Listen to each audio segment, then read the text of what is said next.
With tax time comes RRSP and TFSA contribution season, and to help you chart a path towards financial freedom, we have a new feature called Money Mondays.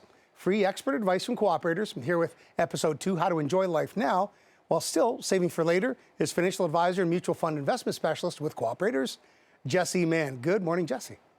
Good morning. You know, it's good to see you this week again. There's an old saying, success is the fruit of discipline. So I want to review your 3 tips from cooperators before we get into some viewer questions. And in terms of, having a plan, it's always good to have one for yourself that sort of continues. It's an ongoing thread, right?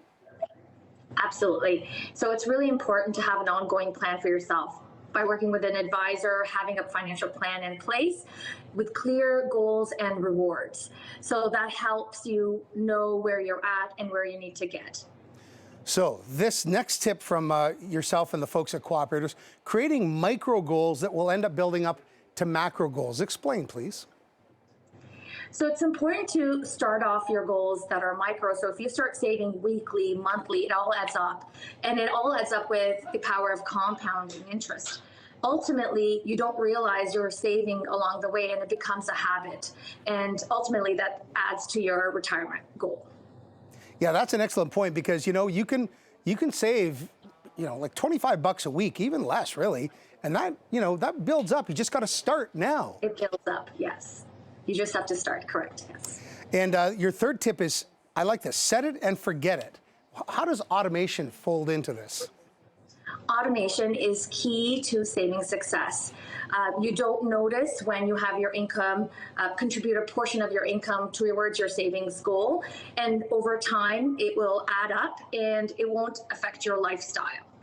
Excellent. Okay, let's get into the viewer questions now, Jessie. And our first one this week on Money Mondays comes from Victor, who asks us, I work in sales/commission. That's my role. My bonus for work done in 2021 is expected to get paid in 2022.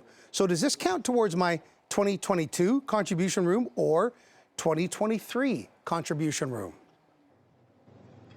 So it's important to know that income paid is based on when it's paid. For example, if in 2011, if your bonus is paid for 2011 year in 2022, therefore it's considered income for 2022. Your annual contribution room is based on previous year's income, therefore that will be reflected in 2023. I hope that's clear. That is clear, very clear. All right, our second viewer question today, Jessie, comes from Nassim, who asks us, I got a new job and expect my tax bracket to be higher in 2022. So should I max out my RRSP room before the deadline or wait till next year? So you need to make consistent contributions to your RRSP and keep that as a regular process. What you can do is in the new year, you need to consult your accountant and see if you have a tax liability. If you have a tax liability, you can make a lump sum contribution to offset that tax liability. Okay. And our final question on this edition of Money Mondays comes from Denise, who asks us, I make more than my spouse. Is there a benefit to me contributing to my spouse's RRSP? How does that work? So yes, there is a benefit.